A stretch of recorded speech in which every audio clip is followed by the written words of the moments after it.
Oh, il est mon chant, oui tu es bon, bon. Oh, oh, oui tu es bon, bon. Oh, oh, que le roi de mon cœur soit le vent dans mes voiles et l'encre dans mes vagues. Oh, il est mon chant, que le roi de mon cœur soit le feu dans mes veines et l'écho de mes jours. Oh, il est mon chant, tu es bon, bon. Oh, oh, oui tu es bon, bon. Oh, oh, oui tu es bon, bon. Oh, oh, oui tu es bon, bon. Oh, oh, tu ne m'abandonneras jamais. Tu ne m'abandonneras jamais. Tu ne m'abandonneras jamais. Tu ne m'abandonneras jamais. Tu es bon, bon. Oh, oh, oui tu es bon, bon. Oh, oh, oui tu es bon, bon. Oh, oh, oui tu es bon, bon. Oh, oh.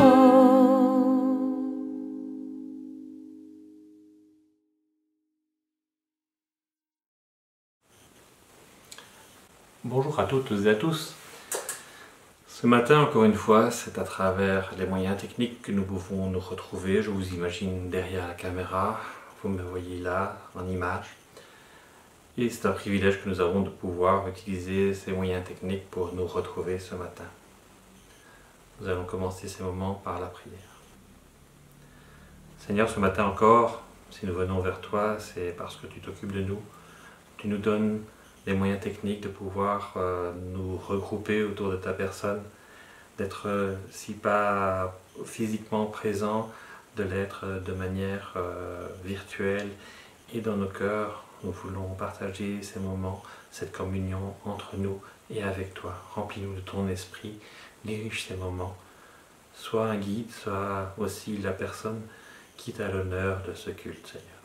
Amen. J'ai trouvé un sujet tout à fait d'actualité pour le culte d'aujourd'hui.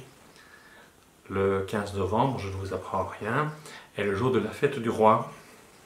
Vous pourrez me demander pourquoi le 15 novembre, et alors à ce moment-là, je vous répondrai qu'en 1866, on instaura la première fête du roi le 15 novembre parce que c'était le jour de la Saint-Léopold, prénom du premier roi. Pour l'anecdote, sous Albert Ier, la Saint-Albert tombait le 26 novembre. Elle tombe encore aujourd'hui le 26 novembre.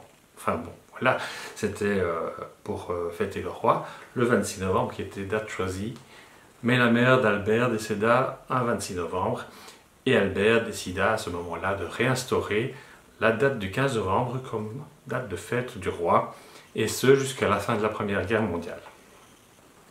Plus tard, sous la régence entre 1944 et 1950, le prince Charles de Belgique, qui gérait le pays, a dû appeler la fête non plus fête du roi, mais fête de la dynastie, avec à ce moment-là pour objet la famille royale et non plus le roi. En 1951, il fallait attendre 1951 pour que ça se fasse, le roi Baudouin réinstaura la fête sous la forme que nous connaissons aujourd'hui, avec son Te Deum, et on a réappelé la fête du roi. Il fallait aussi qu'en 1953, une note du ministère de l'Intérieur, une circulaire, précise qu'il s'agit bien de la fête du roi et non plus la fête de la dynastie. Donc si aujourd'hui nous parlons de dynastie, fête de la dynastie, nous faisons erreur. C'est pas bien grave.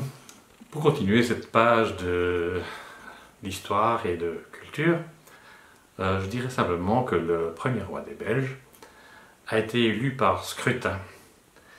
Et la Belgique existait depuis peu sous sa forme actuelle, indépendante. Et un premier choix fut porté sur le duc de Nemours, un Français. Mais les Anglais craignaient que l'influence de la France sur le port d'Anvers exerce une pression sur l'Angleterre et ils s'y opposèrent. C'est donc eux qui, quelque part, présentèrent leur candidat, un certain Léopold, appelé Léopold Georges Chrétien Frédéric de Saxe-Cobourg-Saalfeld, que nous connaissons comme le premier roi. Pourquoi a-t-on choisi la monarchie à ce moment-là? Eh bien, on a estimé que la République n'était pas assez stable. Voilà donc notre petite page de culture et d'histoire. Nous, chrétiens, nous avons aussi notre roi. Mais c'est un autre type de roi. C'est le roi des rois. C'est un roi que nous pouvons fêter tous les jours, même si nous assistons dans l'année sur l'aspect naissance de sa vie ou sur l'aspect de la mort et de sa résurrection. Mais nous avons bien des occasions de le fêter et nous n'avons pas besoin d'attendre une date précise pour fêter notre roi. Notre roi a bien des caractéristiques que les autres rois n'ont pas. Cela fait de lui un roi inégalable. Moi, je vous propose maintenant de suivre et d'écouter ou de chanter en même temps le chant du Gemme, le 1010, qui est ce roi.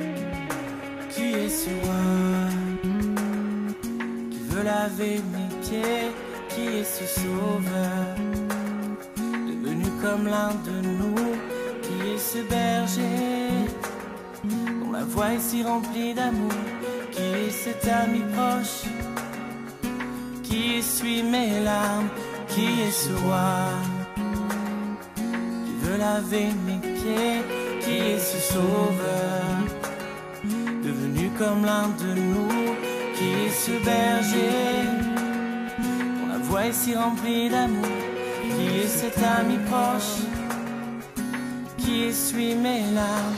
Tu es digne de toute la gloire, tu mérites toutes les louanges, tu es digne de tout l'honneur, Jésus. Fils de Dieu, tu es digne de toute la gloire, tu mérites toutes les louanges, tu es digne de tout l'honneur, Jésus, Fils de Dieu.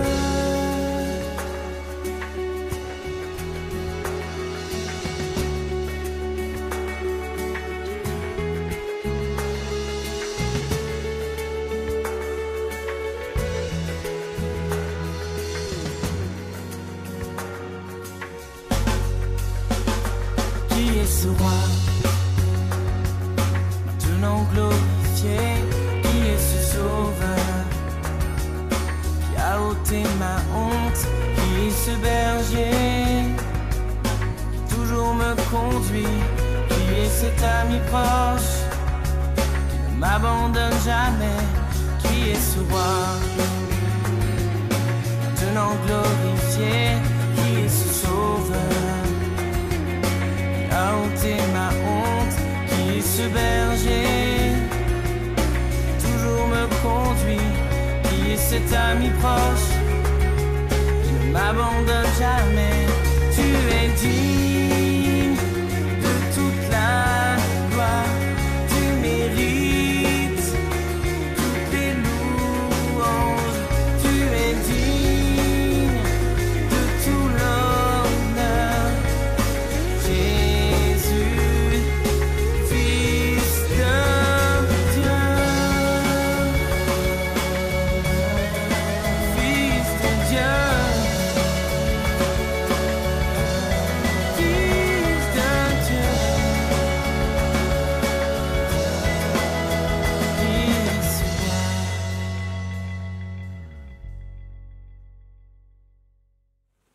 je vous l'avais dit avant ce chant, le 1010, qui est ce roi, chant que j'aime beaucoup, j'apprécie beaucoup.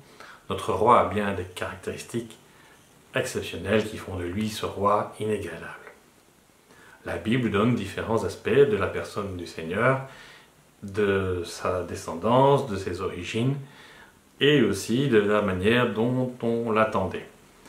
Ce roi est nommé roi d'Israël par les mages qui viennent visiter le Seigneur à sa naissance.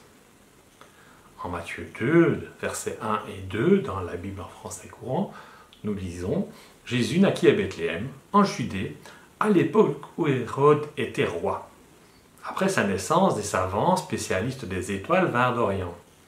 Ils arrivèrent à Jérusalem et demandèrent « Où est l'enfant qui vient de naître, le roi des Juifs ? Nous avons vu son étoile apparaître en Orient et nous sommes venus l'adorer. » Notre Seigneur est de la lignée de David. Le peuple attendait un roi qui soit un descendant de David. C'est ainsi que l'on voit dans l'attitude du peuple qu'il l'appelle fils de David. En Matthieu 9, verset 27, nous y lisons « Au moment où Jésus partit de là, 2 aveugles se mirent à le suivre en criant « Aie pitié de nous, fils de David !» Un peu plus loin, Matthieu 15, au verset 22, une femme cananéenne qui vivait dans cette région vint à lui et s'écria « Maître, fils de David, aie pitié de moi !» Ailleurs, dans l'Évangile selon Luc, au chapitre 18, les versets 35 à 38, nous y lisons « Un aveugle était assis au bord du chemin et mendiait. Il entendit la foule qui avançait et demanda ce que c'était. On lui apprit que Jésus de Nazareth passait par là.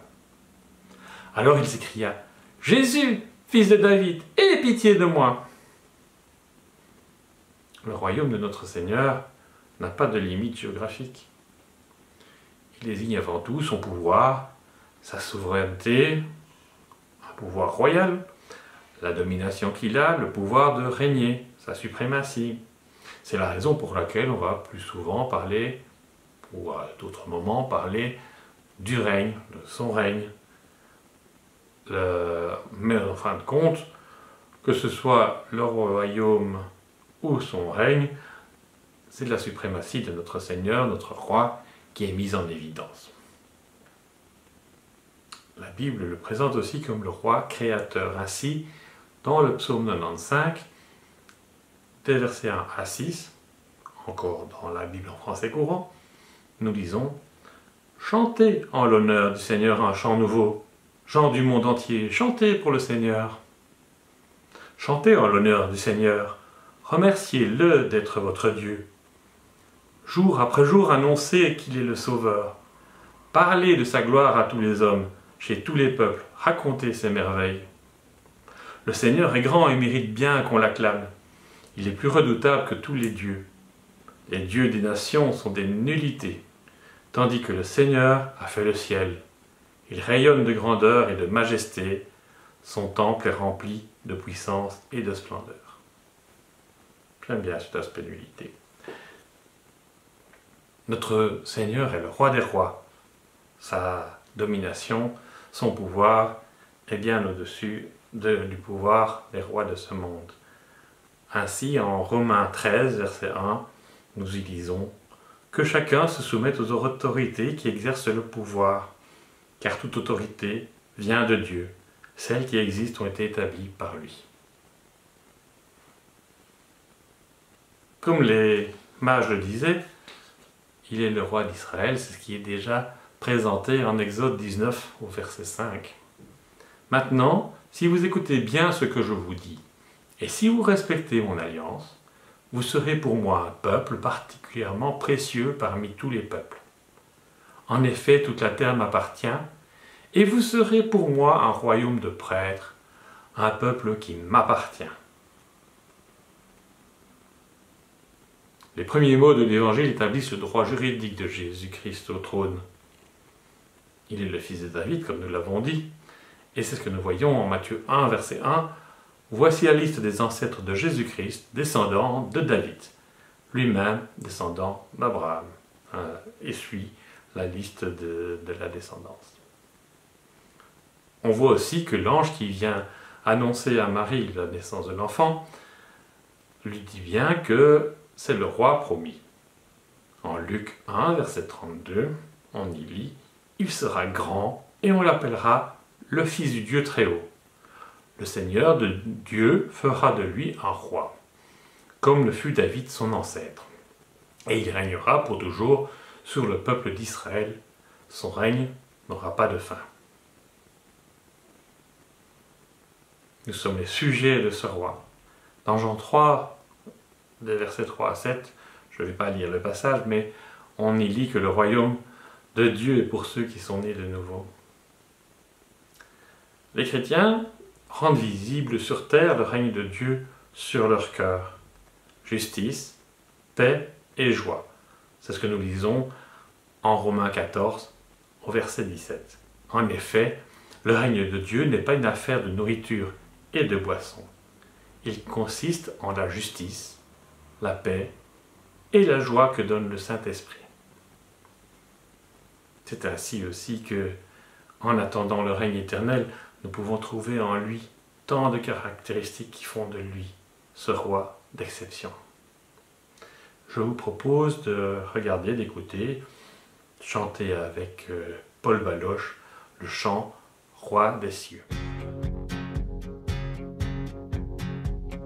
Jésus, que ton règne vienne, ta volonté soit faite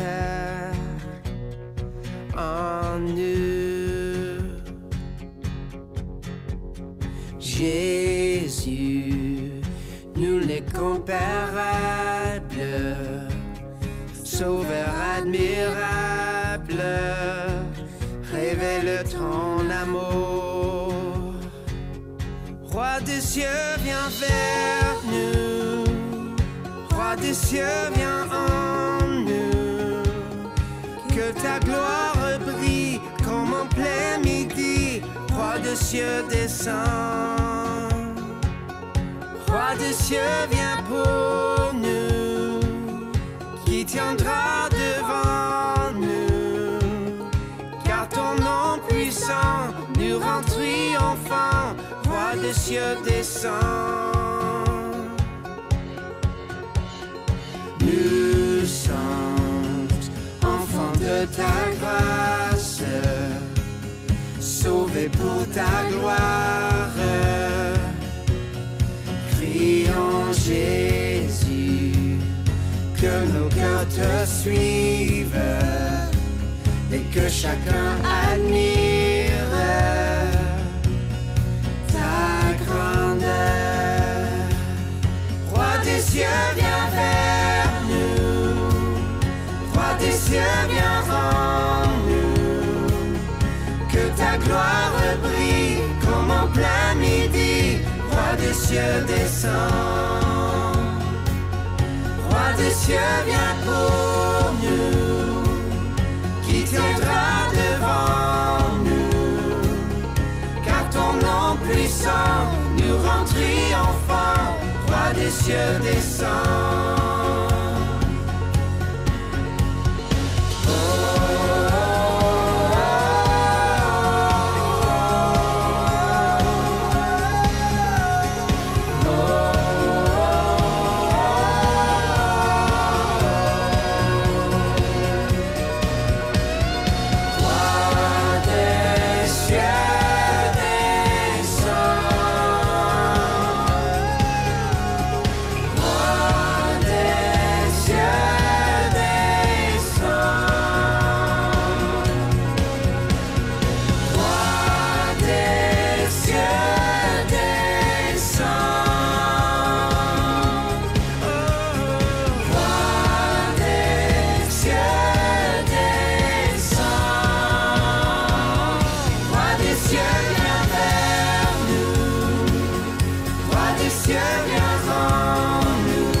Descends. Roi des cieux, viens pour nous.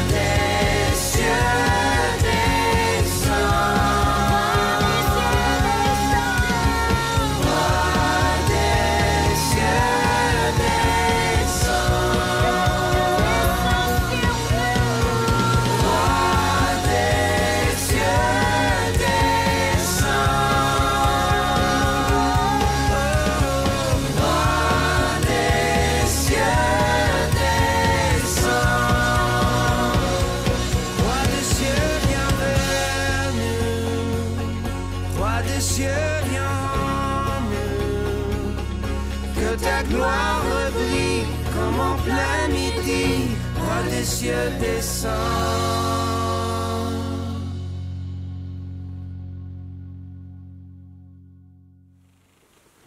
Notre roi, notre sauveur, est un roi auprès duquel nous trouvons tant de choses agréables. Il nous donne de l'amour, nous donne la paix, nous trouvons une proximité avec lui et nous pouvons rentrer dans son intimité. C'est un roi serviteur qui nous montre le chemin qui mène au Père. La Bible nous dit qu'il n'a pas regardé à lui-même, à ses propres intérêts, mais qu'il s'est abaissé lui-même pour venir nous servir dans un élan d'amour. C'est un consolateur, un protecteur.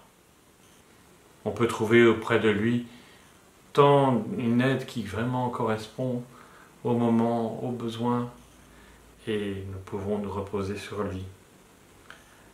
Il se préoccupe de nous en toutes circonstances. Il est toujours à l'écoute. Il exécute encore aujourd'hui, dans nos vies et autour de nous, des miracles. Nous pouvons nous tourner vers lui au moment de l'épreuve.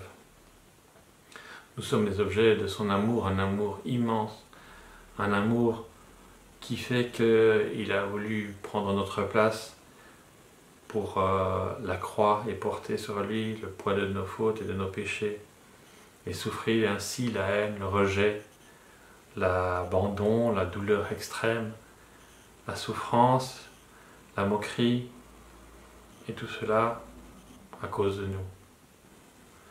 Son corps fut meurtri, il fut mis à mort, mais il est ressuscité, il est monté au ciel, d'où il viendra nous chercher. Nous avons tant de sujets pour le louer, pour l'adorer, pour lui rendre gloire, pour tout ce qu'il a fait, pour toutes les dimensions de son amour, de sa personne. Nous pouvons aussi vouloir l'aimer, l'adorer et le connaître davantage de jour en jour. Faisons monter vers lui notre louange et notre reconnaissance, la reconnaissance de nos cœurs, que ce soit par des chants, que ce soit par des réalisations, par des prières, des choses qui lui sont dédiées. Que le Seigneur ait sa place dans nos vies comme le roi de nos cœurs aussi. Nous l'admirons pour toutes ses qualités. Nous le glorifions car il est grand, il est magnifique, comme nous dit la Bible. Il règne sur l'univers, il est resplendissant de gloire et de lumière, il est l'éternel Dieu et son règne dure à jamais. Comment ne pas nous reposer sur lui et nous confier en lui, surtout en cette période où nous avons des contrariétés, des difficultés, une période difficile, celle de ce confinement. Reposons-nous sur lui.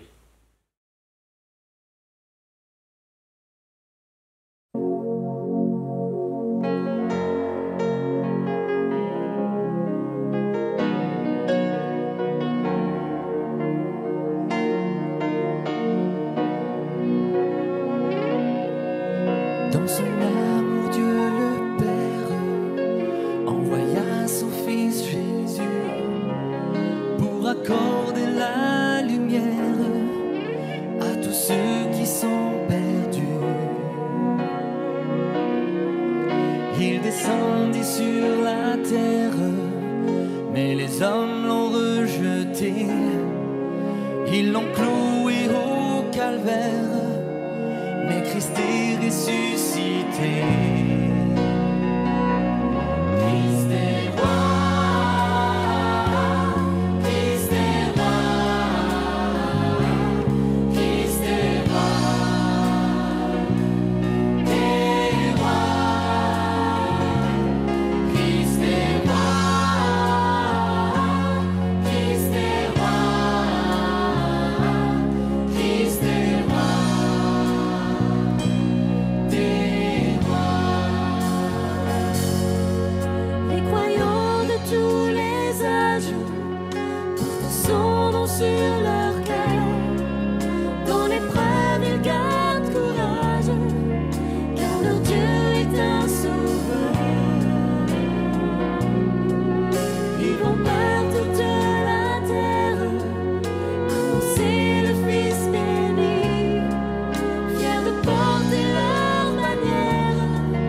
sur laquelle il est écrit.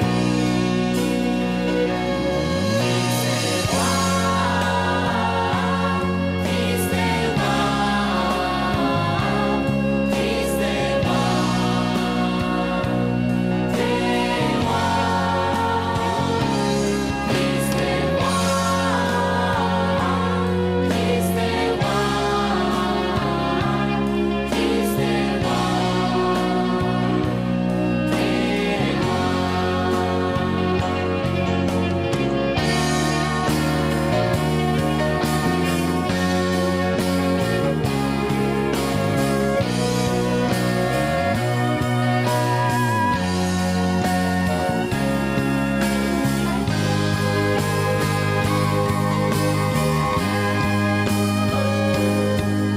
Un jour les chrétiens du monde seront rassemblés par lui. Ils sortiront de leur tombe, car en lui ils ont la vie. Ils formeront un royaume, la terre sera leur pays. Leur hymne sera un psaume à la gloire du Messie. Christ est roi, Christ est roi,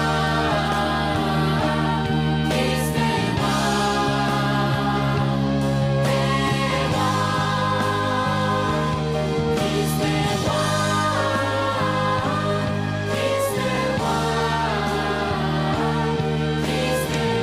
est roi,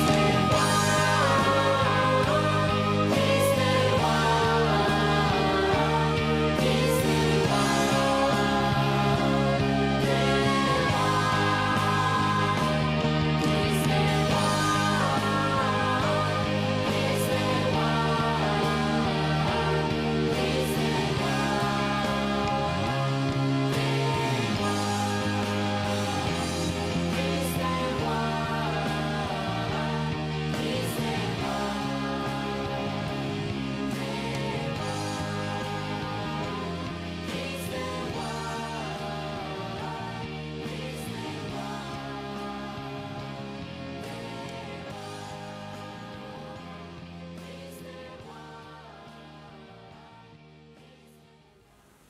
Je vais à présent passer le relais à la Van Scott qui nous apporte aujourd'hui le message et clôturer ce moment par la prière. Seigneur, encore aujourd'hui, tout est d'actualité. Tu es là, tu es présent. Tu étais présent, tu es présent, tu seras présent. Nous pouvons nous reposer sur toi, reconnaître en toi combien nous pouvons trouver de caractéristiques, de choses qui viennent chauffer nos cœurs, mais aussi nous pouvons essayer de rendre cet amour que tu nous donnes. Et nous voulons nous adresser à toi pour te demander de continuer à prendre soin des tiens, à prendre soin de nous. Et Seigneur, je voudrais te prier pour le message d'Alain Van Scott qui va suivre, te demandant de nous permettre d'être attentifs, d'être à l'écoute et d'écouter à travers ce qu'il nous dit, ton message, les mots que tu veux que nous entendions et qui nous touchent. Seigneur, nous nous remettons à toi et nous sommes à l'écoute d'Alain. Amen. Bonjour à toutes et bonjour à tous. J'espère que chacune et chacun d'entre vous se porte le mieux possible en ce nouveau dimanche de confinement. Comme la plupart d'entre vous, j'imagine, j'ai été profondément marqué, choqué, attristé, fâché, bref, traversé d'émotions diverses à la suite des circonstances qui ont marqué ces 2 dernières semaines. Et pour une fois, je ne parle pas de Covid, même si la morosité engendrée par la persistance de cette épidémie vient encore un peu plus plomber l'ambiance. décapitation d'un professeur dans la banlieue parisienne, meurtre de 2 femmes âgées et d'un sacristain à Nice, tentative de meurtre sur un prêtre orthodoxe à Lyon, et enfin attentat sanglant à Vienne près d'une synagogue. Tous ces actes abominables perpétrés au nom de Dieu, ou du moins d'une certaine conception d'un Dieu dans laquelle, bien évidemment, nous ne reconnaissons pas et dont nous ne voulons en aucun cas cautionner les agissements de serviteurs fanatiques. Et ces événements atroces nous ont d'autant affectés, ébranlés, qu'en Belgique, en France, où la plupart de ces crimes ont eu lieu, ainsi qu'en Europe en général, nous nous étions habitués à vivre depuis la fin de la Seconde Guerre mondiale dans une paix certes relative, mais néanmoins stable et rassurante. Et puis brutalement, ces dernières années, nous avons dû apprendre ou réapprendre à vivre dans un contexte de violence aveugle et imminente, contexte générateur d'angoisse et de souffrance, de sentiments d'impuissance, voire de colère ou de haine. Alors, dans un tel contexte, où se situe notre foi? Est-elle seulement d'un quelconque secours? Que dit la Bible au sujet de la peur? La parole de Dieu peut-elle apaiser un tant soit peu nos craintes et nos angoisses? Lors d'une présidence, il y a quelque temps, j'avais déjà cité le fait que l'expression « ne crains rien » ou « n'ayez pas peur » revient 365 fois dans la Bible, une fois par jour pendant 1 an. Donc, bon, c'est juste une fois trop court pour les années bissextiles, mais enfin bon, ça n'arrive pas tout le temps non plus. Mais est-ce suffisant? Et n'y a-t-il pas quelque chose de plus développé pour combler nos attentes vis-à-vis de ces peurs et de ces angoisses?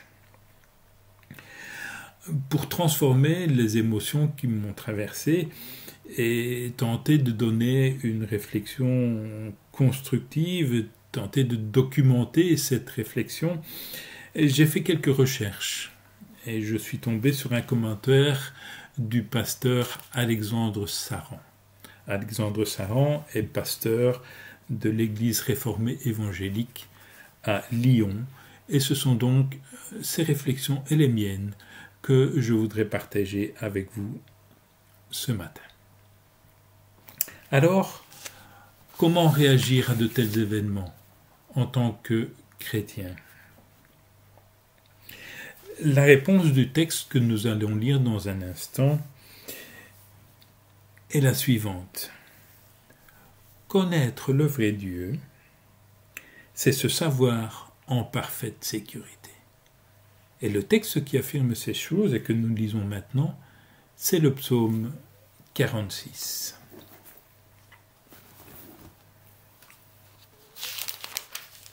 Au chef de chœur, cantique des fils de Corée, sur Halamot. Dieu est pour nous un refuge et un appui, un secours qui se trouve toujours dans la détresse. C'est pourquoi nous sommes sans crainte quand la terre est bouleversée, et que les montagnes chancellent au cœur des mers, quand les eaux grondent, écument, ébranlent les montagnes en se soulevant. Il est un fleuve dont les courants réjouissent la cité de Dieu, le sanctuaire des demeures du Très-Haut. Dieu est au milieu d'elle, elle ne chancelle pas. Dieu la secourt dès l'aube du matin. Des nations grondent, des royaumes chancellent, il fait entendre sa voix, la terre se dissout. L'Éternel des armées est avec nous, le Dieu de Jacob est pour nous une haute retraite. Venez et contemplez les œuvres de l'Éternel, la désolation qu'il a mise sur la terre. C'est lui qui fait cesser les combats jusqu'au bout de la terre. Il brise l'arc et rompt la lance, il consume par le feu les chars de guerre. Arrêtez et reconnaissez que je suis Dieu. Je domine sur les nations, je domine sur la terre. L'Éternel des armées est avec nous. Le Dieu de Jacob est pour nous une haute retraite. Connaître le vrai Dieu, c'est se savoir en parfaite sécurité. Et cela change radicalement notre façon de réagir en tant que chrétien face à des événements aussi horribles et abominables que ceux qui viennent de se produire. Et il y a 3 séquences dans ce psaume, et je dirais 3 piliers sur lesquels vont venir s'appuyer notre foi et notre confiance. La première séquence parle de la puissance absolue de Dieu. La deuxième, de la présence favorable de Dieu. Et enfin, la dernière, de la capacité exclusive de Dieu à apporter le salut. Premièrement, la puissance absolue de Dieu. Ce que l'auteur du psaume veut nous dire, ici dans les 4 premiers versets, c'est que rien ni personne ne peut faire perdre à Dieu le contrôle du monde. Nous avons un cantique, d'ailleurs bien connu, qui dit à peu près cela. Rien ni personne ne pourra m'arracher de ta main. Ici, c'est encore plus large. Le psalmiste avance l'idée d'une confiance absolue en Dieu, malgré les catastrophes qu'il observe autour de lui. Il évoque l'image de catastrophes naturelles, tremblements de terre et débordements des eaux. Et ce à quoi nous assistons aujourd'hui tient aussi dans cette image. C'est l'ébranlement et l'effondrement de nos certitudes, des valeurs morales qui permettent de vivre ensemble dans notre société. Dans cette première séquence, l'auteur ne nous dit pas encore pourquoi il a cette confiance absolue dans son Seigneur, mais elle est pourtant bien là, malgré les détresses évoquées dans ces versets. Il nous fait juste remarquer que Dieu est bien présent au sein de la détresse. Et cela suffit déjà à changer la perspective du psalmiste sur les circonstances qu'il traverse ou observe autour de lui. Dieu n'est pas dépassé par les événements, Dieu continue d'être Dieu, et puisqu'il est Dieu, le monde continue de lui être soumis, par définition, tout simplement. J'ouvre ici une petite parenthèse pour vous raconter une anecdote de mon enfance. Mon frère, qui est de 2 ans mon aîné, et moi, avions bricolé une sorte de caisse à savon. C'est mon frère qui est le bricoleur, et moi, qui suis moins doué de mes mains, je compense avec une imagination assez féconde, du moins pour faire des bêtises. Bon, c'était pas une bêtise bien terrible que de construire une caisse à savon, du moins au départ. Donc, nous avions récupéré 2 trains de roues d'un vieux landau et nous les avions montés sur un plancher que nous avions bricolé.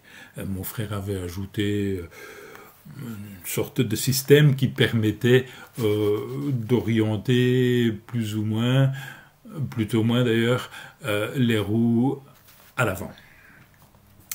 Et nous nous sommes lancés dans l'aventure. Il y avait dans notre quartier une petite rue en pente, une petite rue assez tranquille, à sens unique d'ailleurs, ce qui réduisait déjà la circulation. Et cette rue nous avait paru constituer une rampe de lancement idéale pour notre caisse à savon. C'est seulement une fois jeté sur la piste que nous nous sommes rendus compte que cette petite rue en pente débouchait, elle, sur une rue beaucoup plus fréquentée par la circulation des voitures. Et c'est aussi, une fois installé sur l'engin qui avait commencé à prendre de la vitesse, que nous nous sommes rendus compte qu'en fait, il était totalement incontrôlable. Tout s'est bien terminé avec des dégâts minimes, juste la perte de la caisse à savon, des dégâts minimes donc par rapport à l'ampleur de notre inconscience. Et vous me voyez présent dans cette vidéo, ce qui atteste que je suis toujours en vie et je vous rassure, mon frère va bien aussi. Merci pour lui.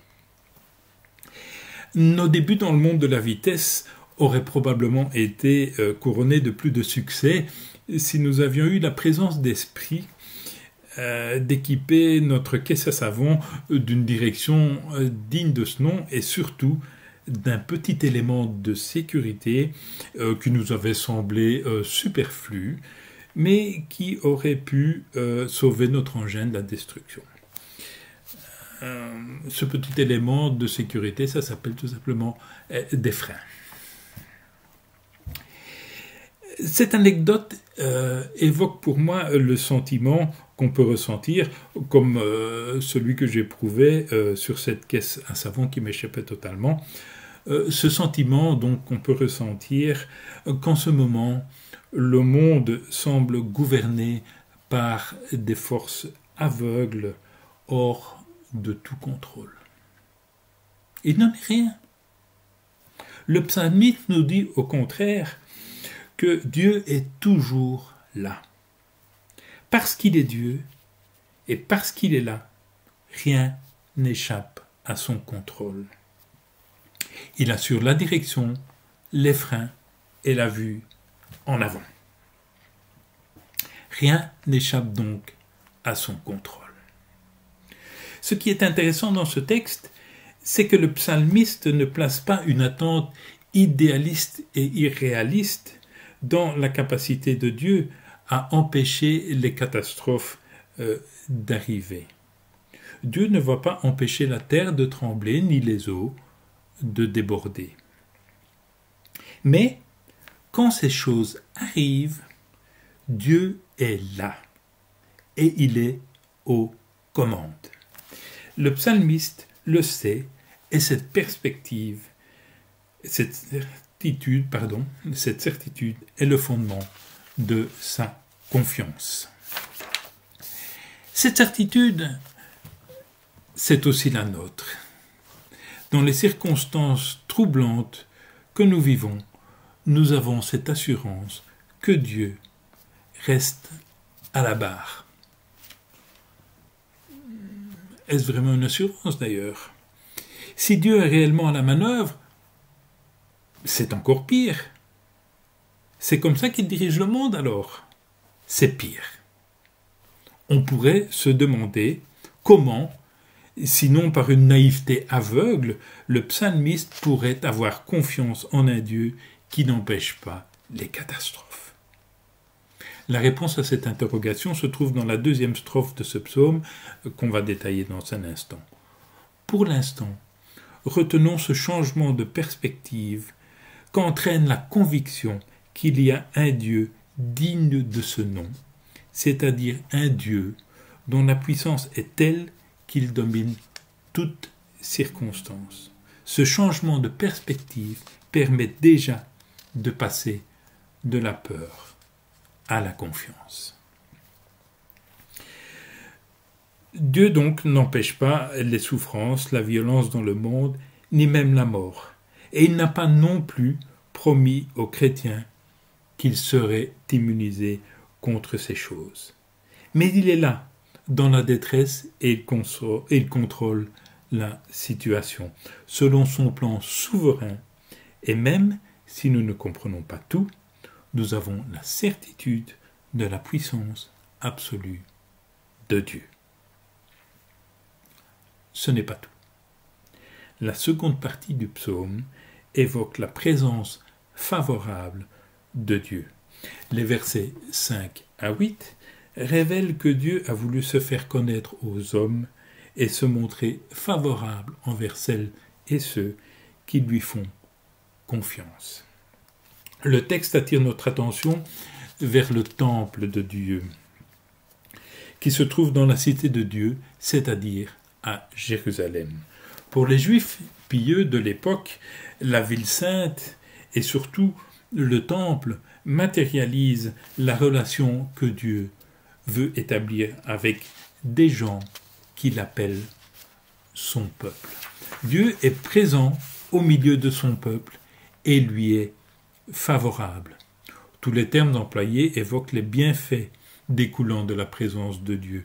Le fleuve, image de l'eau, source de vie, et dont les bras répandent la joie. La présence de Dieu dans la cité qui lui permet de tenir bon, le secours apporté sans tarder, dès que l'aube se lève, dit le passage.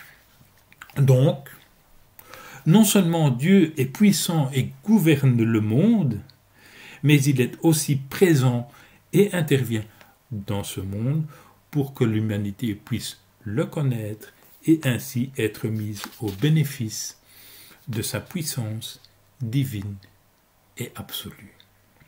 C'est l'alliance de la grâce par laquelle Dieu s'engage vis-à-vis de tout être humain qui lui fait confiance. Ce que le psalmiste entrevoit ici, c'est l'œuvre de salut et de réconciliation qui sera accomplie en Jésus-Christ. La relation privilégiée qui est désormais possible avec Dieu, avec ce Dieu tout-puissant et aussi aimant, change radicalement notre façon de considérer l'instabilité du monde et celle de notre propre vie. Cette conviction s'appuie sur la parole de Dieu et toutes les promesses qui y sont contenues. Et à notre tour, si nous faisons confiance à Dieu, au vrai Dieu de la Bible, nous avons la certitude de sa présence bienveillante à nos côtés, à tout instant, quoi qu'il arrive. Et nous en sommes sûrs parce que Dieu a prouvé ses intentions à notre égard en s'approchant de nous par Jésus-Christ au sacrifice de sa propre vie pour secourir ses enfants. Et la première source du mal à laquelle Dieu s'est attaqué, c'est le péché qui existait au fond de notre cœur. Jésus est venu à notre secours en acceptant de mourir à notre place pour que nous puissions survivre à nos propres dérèglements et être réconciliés avec Dieu. Nous n'avons donc plus rien à craindre car Dieu est avec nous. Il est même pour nous, dans la vie, comme dans les souffrances, comme dans la mort. Pour le meilleur et pour le pire, en paraphrasant la formule traditionnelle des vœux de mariage. Dernier point abordé dans ce psaume, la capacité exclusive de salut de Dieu. Alors qu'est-ce que ça veut dire ? Les versets 9 à 12 démontrent qu'il appartient à Dieu et à Dieu seul de faire disparaître le mal, et il le fera. En évoquant l'image des arcs brisés, des lances rompues, des chars de guerre détruits par le feu, le psalmiste rappelle que c'est Dieu qui détermine l'issue des guerres, la fin des conflits. Non seulement les conflits qui ont marqué et marquent encore l'histoire de l'humanité, mais surtout la lutte contre le pouvoir des ténèbres d'ici-bas et les esprits du mal dans les lieux célestes, pour citer l'apôtre Paul dans sa lettre aux Éphésiens, chapitre 6, verset 12. Et ce combat-là aussi, Dieu l'a déjà remporté. C'est le triomphe de la croix. Lorsqu'on a l'impression d'être entouré de violence et d'injustice, on sait désormais que Dieu détient le pouvoir, en fin de compte, d'y mettre un terme. Sinon, tout de suite, du moins au moment opportun, sans aucun doute. Le verset 11, « Arrêtez et sachez que je suis Dieu », atteste que Dieu domine sur les nations de la terre. Savoir que Dieu contrôle le monde souverainement, qu'il est bienveillant envers celles et ceux qui lui font confiance, et qu'enfin il a le pouvoir de mettre fin définitivement à toute injustice, est profondément rassurant. Toute hostilité à l'encontre de Dieu et de ses projets bienveillants, si violente, si sauvage, si cruelle soit-elle, est finalement vouée à l'échec. Le texte nous incite donc à nous tourner vers Dieu par la foi et à nous appuyer sur lui. Il nous encourage et nous conforte dans la perspective de la paix et de la consolation future. Il appartient à Dieu et à Dieu seul de faire disparaître le mal, et il le fera. Ce triomphe ultime de Dieu sur le mal est inéluctable. Nous le savons parce que Jésus est ressuscité, marquant ainsi la défaite du mal. Au verset 12, « Le Seigneur de l'univers est avec nous, le Dieu de Jacob est pour nous une haute retraite. » Et nous sommes donc dans cette attente de la manifestation ultime du triomphe de Dieu, ce qu'on appelle communément le jour du jugement, lorsque Dieu effacera toute injustice, consolera toute souffrance. Lorsque tous les croyants ce jour-là ressusciteront glorieux pour habiter éternellement avec leur Dieu. Il y a dans le livre de l'Apocalypse de nombreux passages qui portent cette espérance. Je cite un des plus connus, c'est au chapitre 21, le verset 4. « Il essuiera toute larme de leurs yeux. La mort ne sera plus, il n'y aura plus ni deuil, ni douleur, car ces choses auront disparu. » C'est ce message d'espérance qu'il nous faut porter, non seulement pour nous-mêmes, pour chasser la peur de nos vies, mais aussi pour répondre à toutes ceux et celles qui, autour de nous, pointent là où les religions comme source de mal et nous demandent raison de notre foi. Cela ne se trouve dans aucune autre religion, mais oui, il y a une espérance à placer dans ce Dieu, le Dieu de la Bible, puissant, bienveillant et présent. Et cette espérance donne sens à notre vie, ici, maintenant et au-delà de la mort. Amen.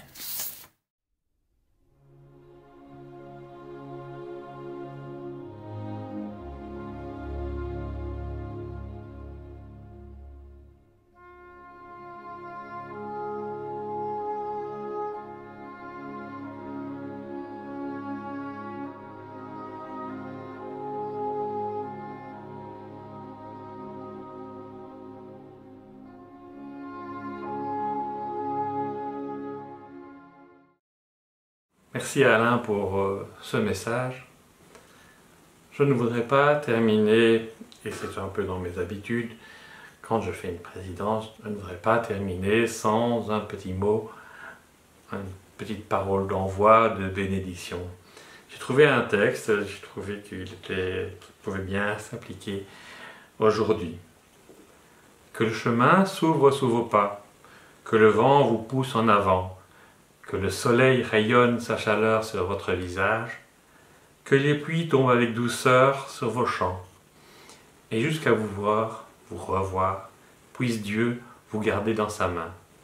Bonne semaine à toutes et à tous.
immolé.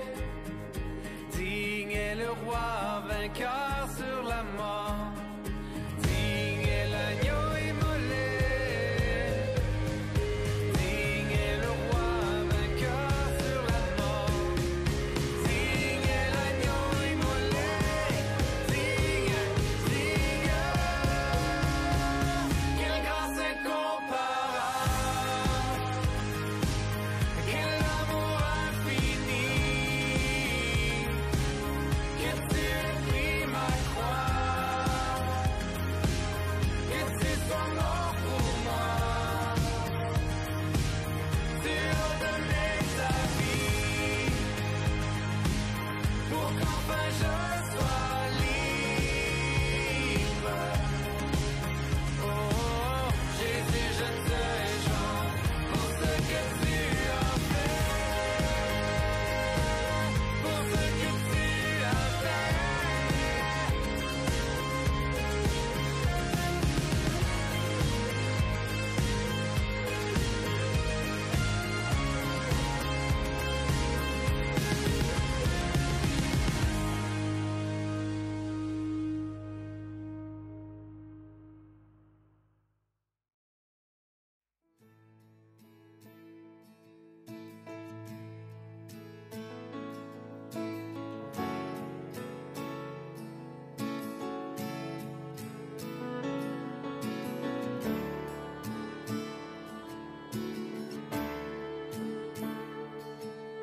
Le roi dans sa splendeur,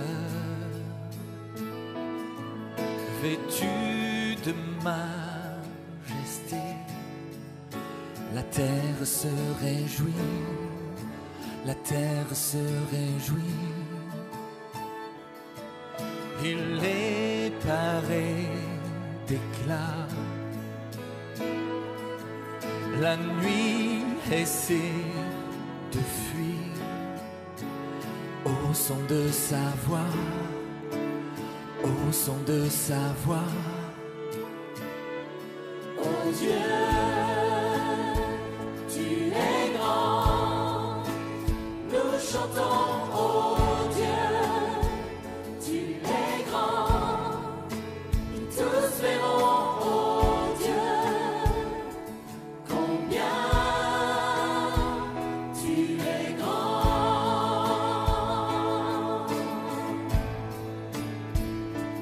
Oh Dieu, tu es grand.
Nous chantons, oh Dieu, tu es grand.